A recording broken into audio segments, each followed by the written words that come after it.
Hello, my name is Rachel and I'm a certified personal trainer and fast rate of fat loss coach. Today I want to share with you some core moves. These are a little bit more advanced core moves. Previously in a few posts on Instagram I have shared some moves for those who are recently postpartum or for those who are currently pregnant. So if you'd like those videos, please send me a message and let me know, and I can get those to you so that you can see those moves and start with those and then progress to the moves that I want to share you today. Core work is very important, especially for those who have had babies. We want to heal our core rather than hurt it. So it's very important to take proper care to focus on engaging your core correctly during exercises, especially those exercises that are core focused. I am outside, so I apologize. It's a little breezy out today, so hopefully you can hear me just fine. But the light out here is just so much more beautiful than inside my house. So I wanted to be outside here, and hopefully the audio is fine. But back to what I was saying. So core work is very important, and you want to engage your core correctly when you're doing any of the exercises in your workouts. So you want to think about drawing belly button into spine. That is going to activate your transverse abdominals, helps pull everything in rather than push outwards. I am not a fan of crunches. It is harder to do crunches correctly. So it's harder to do that crunch movement while keeping your core engaged and pulled in, and easier for you to release that engagement and keep doing those crunches, which could hurt the healing of your core or even worsen the ab separation that happens when you do get pregnant. So I stay away from crunches for myself and then also for my clients when I'm teaching fitness classes. So today the moves that I share with you are not crunches, and I like planks because you can tell when you're engaging your core and when you've released your core. If in any of your core movements, when you feel your core get tired and that core engagement release, drop to your knees, push back into child's pose, take a breather, and you can come back at it. So it's very important to listen to your body, feel that engagement, and if it ever does release, to either re-engage if you can or to take that break if you need to. These moves I wouldn't do until you're maybe 6 months postpartum if you've had a baby vaginally. If you've had a C-section, it may be more like 9 months.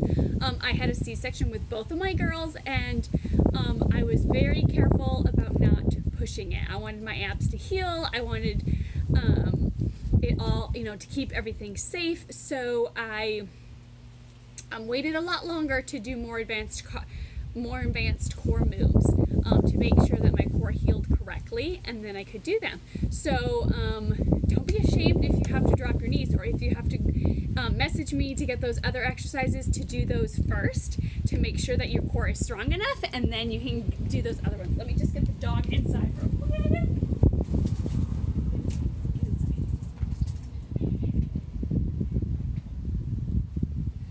Okay, so sorry about that. This is real life, folks. All right, so let's get back to those core moves. Let's go ahead and start with dead bugs, which is an exercise move we did in our Fast Rate of Fat Loss membership workout today, which inspired me to do this video. So how you will do that is you're going to lie on your back. You're going to want to do a pelvic tilt, and how you know you're doing that correctly is that lower part of your back is going to be flat to the ground. So when you lay to the ground, your back naturally has like a little arch there. You want to tilt your pelvic so that that is flat to the ground. You're going to raise your legs up here, bring your arms up here, and you're going to take opposite arm and opposite leg and send them back forward and behind you. All right, and you're going to alternate. You're going to keep that pelvic tilt the whole time. Core is engaged, belly button to spine. Knees are over hips. All right, they're not hugged in. They're not pushed more out. They're right over the hips. And you're doing that nice slow motion. Core is engaged the whole time. All right, so that movement is a step up from those other movements that I told you about that you'll be doing early postpartum or pregnant. That move you could do early pregnancy, but once you get to the 3rd trimester, you really want to be careful about the core movements that you're doing. You can still do hip raises, which I'm going to show you in a minute.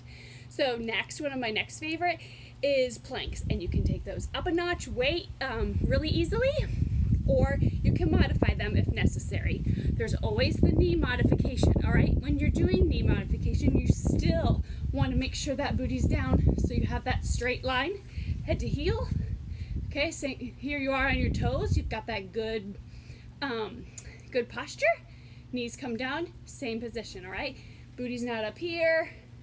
You're not arching your back down like this. Right there, okay? So planks, you can take these up a notch. You've got your plank here. You can add a shoulder tap just to give you something to do while holding that plank.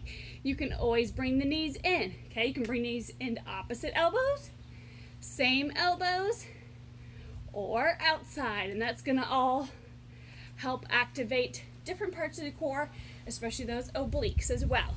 All right, so another thing with planks, you can raise your legs. Now planks are awesome because they're working whole body, all right? Your arms are engaged, your legs are engaged, working full body with those planks, but you do want to pay attention to that core, and you want to make sure that that belly button is pulled to spine. You've got that good strong core, and it's not pushing outward. All right, so love planks because they can be modified. You can always do them up on a table, onto a wall if you're pregnant and having trouble with that. So just listen to your body, pay attention to that good core form. But love planks, see how long you can hold planks, work yourself up, getting longer and longer, vary them up so you don't get bored, and help work out all the different sections of your core. Third favorite move for core are hip raises, and these can be done pregnant or postpartum. Again, different ways you can take them up and up. Same thing as those, same thing as that first move. You want to give me that pelvic tilt so that lower back is flat to the ground. Any sort of work you're doing on the floor, keep that core engaged and keep that pelvic tilt so that you have good form here and the core is properly engaged. All right, so you give me that. Pull in belly button to spine, and you're going to push up with those heels, raising those hips up. All right, taking it up a notch. You go ahead and do singles. All right, just make sure you do same on both sides so you get nice and even. You can always cross it over here just to give yourself a little weight. You can always hold weight here or a child. That's always helpful. And then if you want to activate your calves while doing these, instead of your hamstrings and your glutes, you're going to go up onto those toes. I do these a lot in my bar classes, and you're going to raise those hips. All right? So those are my 3 favorite core moves that I like to do once you have moved past those initial few moves and helped get your core healing correctly. If you have any questions, please let me know. Again, send me a message if you want those previous moves. I hope you enjoy these. Let me know if you give them a try. Have a great day.